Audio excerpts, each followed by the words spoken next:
começou com um texto que eu preparei para uma revista a pedido de um amigo, mas parece que essa revista, que era assunto de tiro, não se interessou. E posteriormente o general Stoffel, que tem umas publicações do Exército, gostou do texto e, para complementar o texto, que entre o que eu lembrava sobre a câmara de tiro e o general que cursou a escola de artilharia de costa e antiaérea, já num período posterior, havia uma divergência, eu tive que vir ao forte para ver se era minha memória ou... Mas, de fato, eu estava certo, como veremos nesse filme, e provavelmente, como o general cursou muito depois de mim, era outro material, então já era o Vickers Armstrong, que inclusive eu encontrei quando eu fui promovido a tenente e fui para o Imbuí. Lá, durante alguns anos, comandei a linha de fogo do Vickers Armstrong. Mas deixa eu ler o começo do... Esse texto é uma ideia de trazer aqui o meu depoimento, a minha memória, né? Eu não sou eterno, né? Vim de passagem e daqui a pouco vou estar indo embora.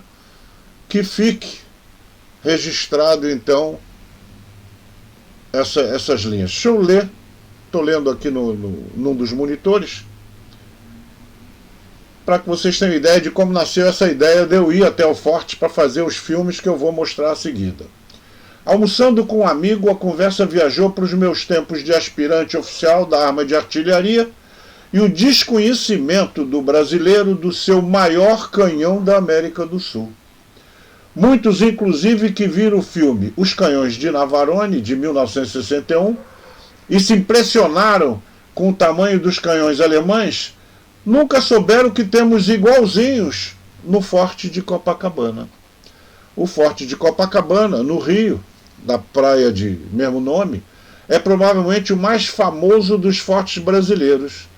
Ele abriga hoje o Museu Histórico do Exército, foi construído de 1908 a 1914, equipado com poderosos canhões para a época, 2 de calibre 305 mm, em uma cúpula blindada, e 2 de 190 em outra cúpula blindada. Tem também 2 de 75 em torretas que retraíam no interior do forte para defesa aproximada. Uma no norte, outra no sul, como veremos no final, quando eu estiver passando, que eu começo pela fortificação, pelo interior, termino lá em cima, e vocês vão ver tudo isso.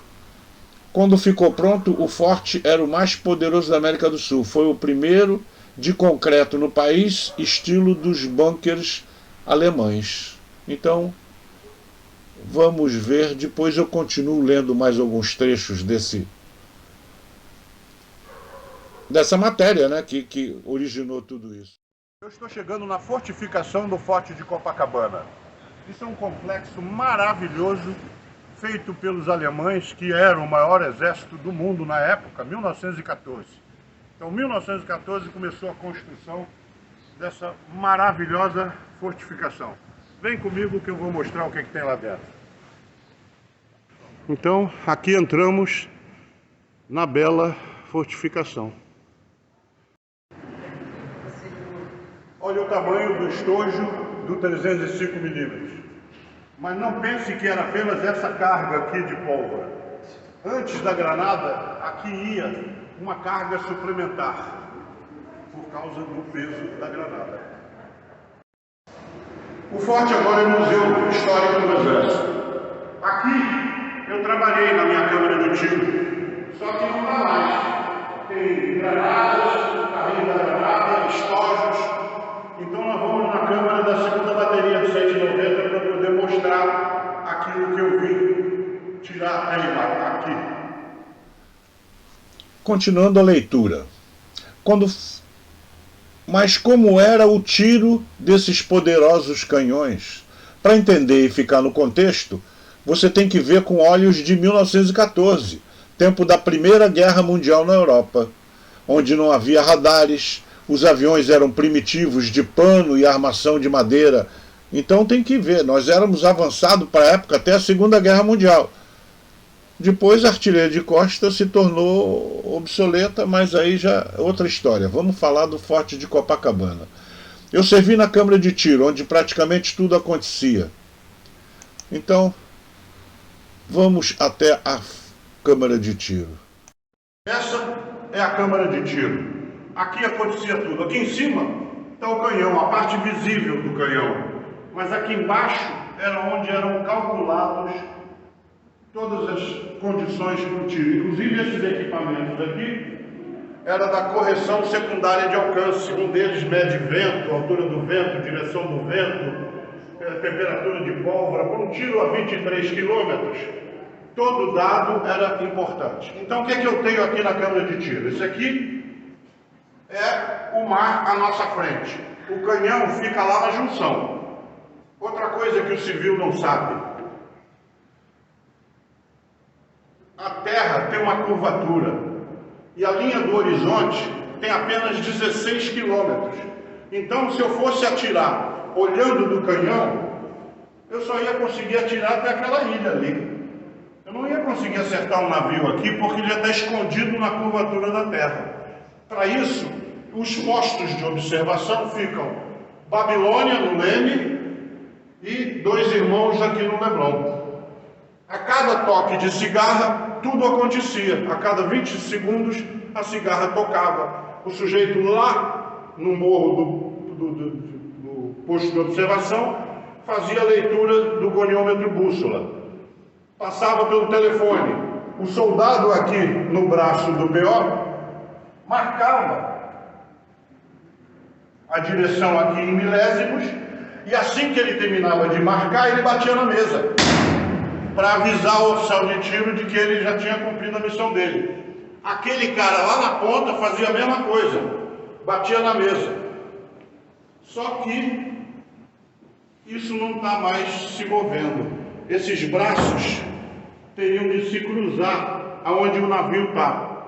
Ele, por causa do tempo e falta de manutenção, não acredito que isso aqui vai se mexer. Não mexe mais, deixa pra lá.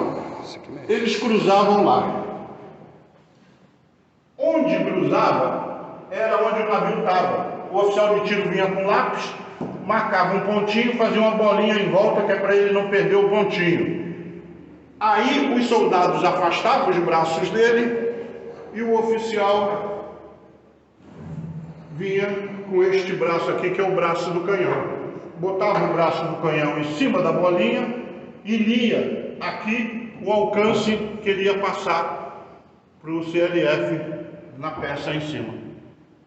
Então, a memória não me traiu.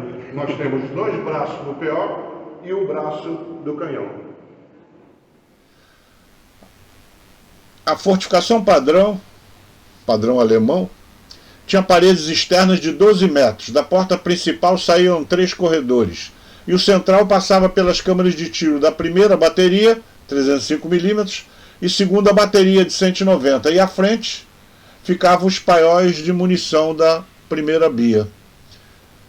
Do lado externo da fortificação só se via a cúpula com os 2 canhões, mas internamente era um conjunto guarnecido de 3 andares. Começando de baixo, de cada lado do conjunto. Bom, aqui eu faço uma pausa e deixa eu sair da câmara de tiro para poder mostrar o que tem no resto. Ponta azul, granada perfurante. Isso quer dizer que a espoleta é de ogiva, vem aqui no culote, vem aqui atrás. Então, originalmente aqui tinha um tarugo de madeira para proteger a rosca. Já tiraram o dessa. Mas era nessa ferramenta, nessa posição, que a gente vinha colocar a espoleta da granada perfurante, ou seja, ela vai entrar na coraça e explodir quando frear lá dentro do navio. Diferente daquelas que tem ponta vermelha, que tem espoleta instantânea. Aquela de ponta vermelha bateu, explode. Normalmente num paiol do lado de lá ficava uma, do lado de cá ficava outra. Parar de ler porque a leitura é longa e chata. Eu vou me limitar a dar explicações. Afinal, esse vídeo é feito para os visitantes. Então, visitantes de todas as idades, inclusive crianças, não são obrigados a conhecer técnica e coisas. Aí eu dou as explicações. Primeiro, como curiosidade, o artilheiro, quer dizer, o soldado, o oficial da arma de artilharia, não fala cano de canhão, ele fala tubo. Todas as outras armas, o infante, o cavalariano, o engenheiro, todo mundo fala cano. Nós não, nós falamos tubo. Então, o 305 tem duas peças, tem 2 tubos Krupp. Isso é uma curiosidade. Eu estava ali no paiol, né? Como eu disse, a cúpula que vocês estão vendo no desenho atrás de mim é a parte de cima. Embaixo tem um andar intermediário, onde ficava o pessoal que mexia nos elevadores que trazia a munição. De baixo e embaixo tinham 2 paióis. As granadas vieram limitadas ao tamanho, ou seja, a vida do tubo, né? O tubo Krupp alemão, por causa da... Poxa, um tiro de 305 são 300 mil atmosferas por centímetro ali na culatra. Imagina o desgaste que isso provoca no tubo. Então, ele vinha com a quantidade de granada certinha. Acabou a granada, joga o tubo fora, porque... Mas como nós não entramos em guerra, acabou o canhão, que tem mais de 100 anos, e sobrou muita granada, que foram recolhidas, ficaram apenas umas desativadas para a visita do museu, né? Tinham 3 granadas. A de ponta vermelha, amarela com ponta vermelha, é a granada explosiva. Então, a gente chama de granada explosiva ou de espoleta instantânea aquela que tem a espoleta na frente, vamos chamar de bico, né? Na ponta da granada, no bico. Por quê? Ela vem, aonde ela bater, explode. Tá? Essa é a ponta vermelha. A granada de ponta azul, ela é perfurante. Então ela tem uma ponta blindada, ali não tem espoleta, não tem nada. A espoleta é de ogiva, a espoleta é lá atrás. Então, aqui está, fazer o contrário, aqui está a parede, aqui vem a granada. A granada bate no navio, perfura e continua andando até frear. Quando ela freia, o que é que acontece? O percussor, que é feito para isso, vai à frente e detona a granada. Então é por inércia. Ela bate, quando ela freia, o percussor vai à frente, que, né, o percussor continua andando, a granada para, o percussor continua e bum! Tá? E uma terceira, que era pintada de preto, se eu não me engano, aí já não lembro mais, ela tinha concreto dentro. É a granada de exercício. Aí você vai dizer, ué, mas se ela não explode, como é que você vê? Gente, a mais de 10 quilômetros, quando a granada batia no mar, subiu o que a gente chama de splash. Era um splash gigantesco. Era isso que o observador via para poder saber se estava dentro do rumo lá para acertar o canhão. Tá? Então, vamos continuar a visita. Interessante. Para visitação, eles colocaram essas plantas com esse aqui é um corte da cúpula. Então você vê aqui o andar de baixo, onde ficam os paióis, o intermediário, onde ficam os operadores do elevador, e aqui em cima, onde estão os 2 canhões. Uma coisa que pouca gente sabia, que tem uma portinha lateral aqui, e os soldados conseguiam mover, vários soldados, né, acho que era 8 de cada lado, mover o canhão, porque esse canhão é tão pesado que ele não pode ficar muito tempo virado numa direção, senão ele empena e afunda, como é agora. Ele não mexe mais, porque alguém esqueceu disso e ele afundou. Mas antigamente do lado de fora estava pintado, segunda-feira, terça-feira, e cada dia a gente colocava o tubo na posição correta. Este aqui é o Cabo Flettinger, que é um dos guias daqui do Forte Copacabana. Então você, quando chega, ele dá uma série de explicações. E ele está contando uma coisa que, apesar de eu ter servido aqui, eu não lembro. Então, aqui a gente tem aqui o primeiro andar do canhão de 305 mm e tem essa tubulação aqui que ocorre no show. Ela bifurca nessas 2 salas, são salas gêmeas, então que tem uma linha exatamente na outra. Né? E lá tem os acumuladores hidráulicos. Então, você tem um pessoal que narra de uma forma, que explica de uma forma que fala que os acumuladores hidráulicos eles acumulam a pressão após o disparo, então a pressão do recuo. Eu acho que não faz sentido. Não acredito. Não faz sentido. Nós tínhamos freio recuperador, então o canhão vem atrás, o freio recuperador leva ele de volta para o berço e nenhuma pressão sai dali. Isso aqui tudo era feito com aquela usina de força Daimler-Benz. Sim. Então, a outra explicação que eu acho mais plausível é que esses acumuladores hidráulicos, eles auxiliavam na rotação da torre, de toda a torre, né? Ela toda pesa 55 toneladas. Então, quando não tinha, em tempo de guerra, como o Deus estava falando, em tempo de guerra, em tempo de paz, você usava ali o manual.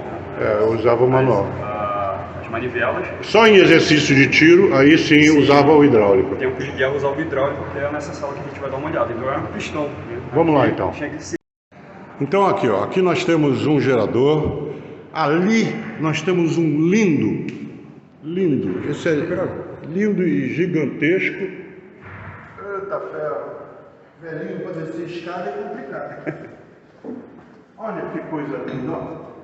Meu avô trabalhava aqui, o velho Pedro, e olha só aqueles mostradores amperímetros antigos. É por acaso ele que tem a placa ali, ou o velho? Vou ver. Tá vendo? Vou ver. Provavelmente. Essa placa que vamos ver a seguir é uma homenagem ao velho Fernandes. O pessoal estava pensando que o velho Fernandes é meu avô. Não. Meu avô era o velho Pedro, chefe da usina. Fernandes era um funcionário dele que, depois que meu avô se aposentou, com 43 anos de serviço, Fernandes foi ficando ali, e aí foi o último que eu acho que sobrou da usina, que já não existia mais usina. Ele ficava fazendo uma série de serviços hidráulicos e eletricistas e não sei o quê. Mas esse é o Fernandes. Se eu não me engano, ele tinha 2 filhos, oficial de marinha. 2 mar e guerra, se eu não me engano. Mas meu avô não. Meu avô é o Pedro Demétrio de Souza Ramos. Ele saiu muito antes dessa turma, mas ele estava presente nos 18 de Forte, ele estava presente em todas as revoltas que o Forte Copacabana... E meu avô, que pena, que meu avô era de 1889, então ele já morreu há muito tempo, mas tinha muita história.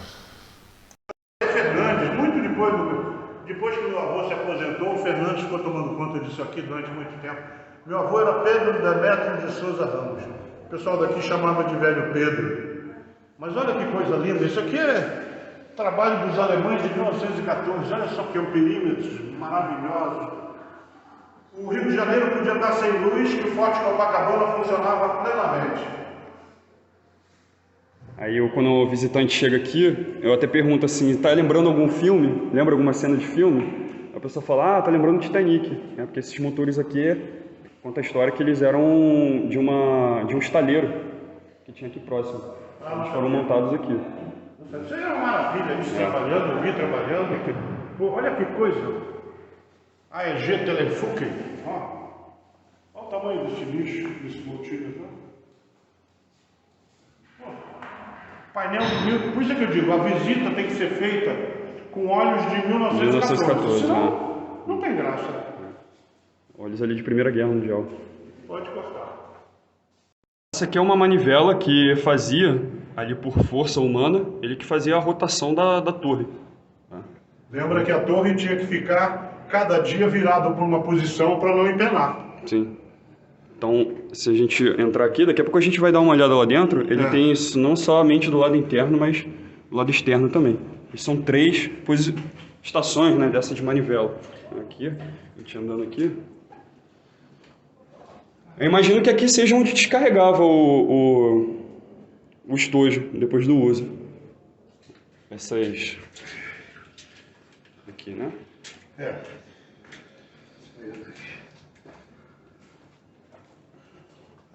Você consegue ir lá em cima e filmar lá dentro? Consigo. Então aqui tem outro acesso também. É muito difícil para mim.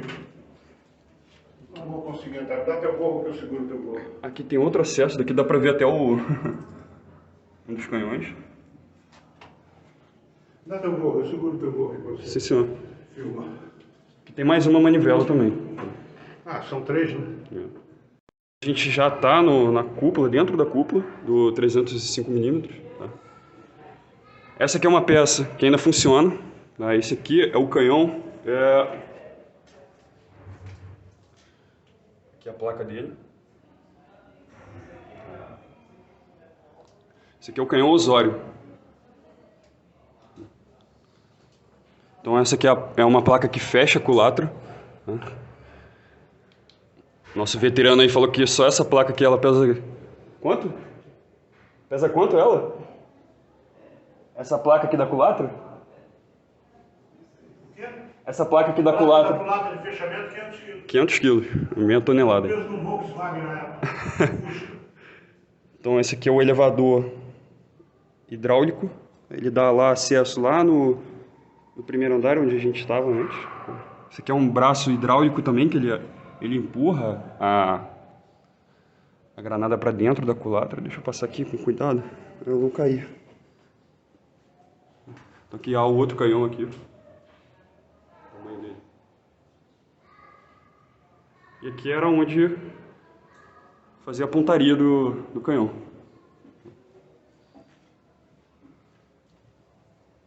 Mais uma vez bati a cabeça. Então tem aqui...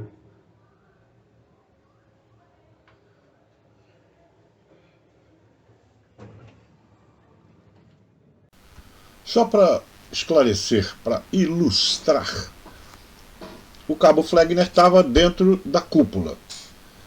Eu já fiquei embaixo, vocês viram que eu já estava suando demais, eu inclusive depois dessa extravagância toda, eu fiquei passando mal. Tem mais idade para essas coisas não. Então na hora de subir ali naquela coisinha apertadinha, foi o cabo, inclusive sem capacete, ele deu uma cabeçada, normalmente a gente entrava ali de capacete. Mas vocês viram que tem 2 tubos. O elevador hidráulico, ali de cima o pessoal puxava a granada, primeiro vinha a granada, abria-se a culatra, e aquele soquete hidráulico empurrava a granada até ela engrasar no cano. Quer dizer, engrasar no tubo, né? Que se eu falar cano, o nego me bate. Mas o que é engrasar? O tubo, ou qualquer cano de qualquer arma raiada, ele tem, né, um raiamento que é para fazer a munição girar e dar maior precisão na trajetória. Então, imagina, a granada pesa 500 quilos. Não é fácil, então tem que ser hidraulicamente. O soquete vem, empurra a granada até ela engrasar, quer dizer, uma cinta que ela tem de cobre em alto relevo, engrasa, né, crava no começo do raiamento para, na hora do disparo, sai girando. Em seguida, vinha uma carga suplementar. Só aquele estojão que eu mostrei no início do filme não era suficiente para jogar a granada no alcance que a gente queria. Então tinha uma carga suplementar que se volatizava, o invólucro dela. Devia ser um negócio fininho não sei se era bronze, era um metal fininho, mas ele volatizava. Aquilo lá desaparecia e só saía mesmo a granada e o estojo depois voltava. Tem uns orifícios ali na cúpula para jogar o estojo para fora da cúpula, que era apertada, né?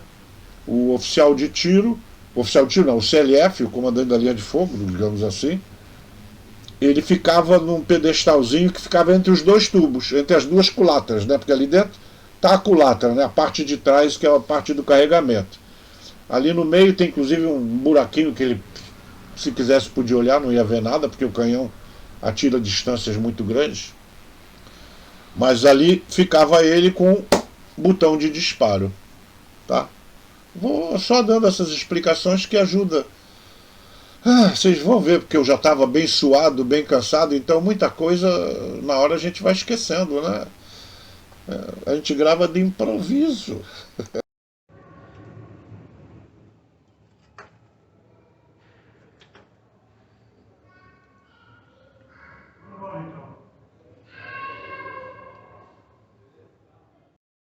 Essa aqui é uma manivela que também faz a elevação e depressão do canhão, tá? Propriamente dito.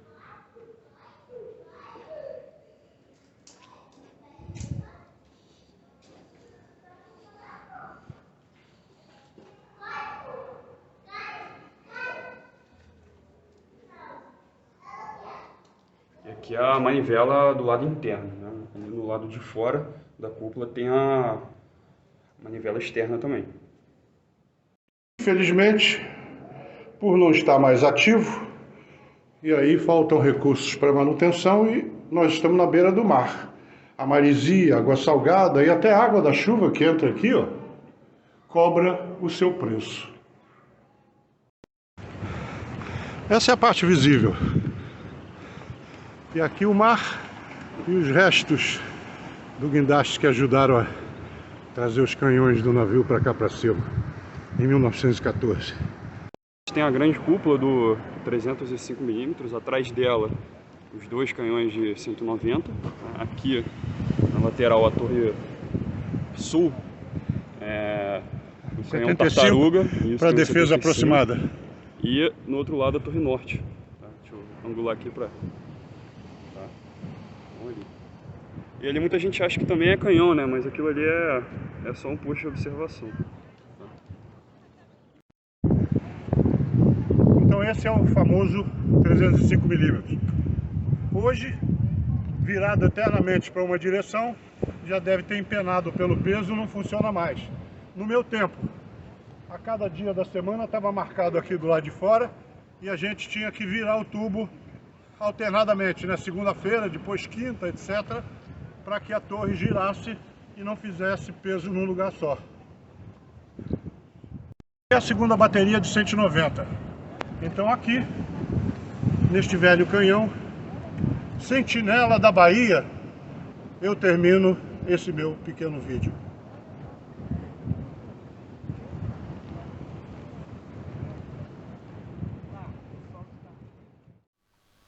Bom, espero que vocês tenham gostado. A minha parte termina aqui. Vou pedir ao Cabo Fleckner para fazer o fechamento com aquelas explicações de praxe, dias e horários de visitação, etc, etc. E outra coisa, vocês estão vendo ali é o forte. Aquela bela alameda, tem a Colombo, então tem... Gente, é um passeio maravilhoso. Além de ser um belo museu com uma série de obras e coisas importantíssimas e interessantíssimas, além da fortificação, naqueles prédios todos que você está vendo, tem muitas obras, muita coisa para ser vista. Além disso, tem esses restaurantes, onde você senta na brisa do mar, ali. Olha, não tem lugar mais agradável. Eu fiquei impressionado que eu fui aí numa terça, 10 horas, a fila para entrar já era gigantesca. Então, terça-feira, um dia comum de trabalho, um dia útil, e estava lotado. Então, é uma grande visitação. O comandante do forte é o Coronel Moraes, meu amigo. O subcomandante é o Glauber, Coronel Glauber. Puxa vida, eu acho que eu conheço o Glauber desde o tempo de tenente. Fiquei muito feliz em reencontrá-lo. Ainda estou devendo uma visita ao gabinete dele, que nós encontramos rapidamente, e depois eu saí pelo campo de Marte, não voltei mais. Coisas de velho. E o Major Howdy, que é o chefe da comunicação social. A todos esses, os meus agradecimentos. O Museu Histórico do Exército e Forte de Copacabana fica aberto ao público de terça a domingo e feriados, das 10 às 18 horas. Alameda Otávio Correia, Café 18 do Forte e Confeitaria Colombo, das 10 às 19 horas.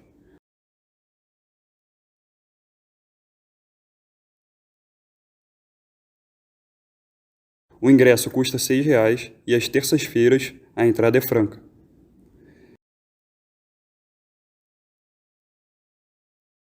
Venha nos visitar.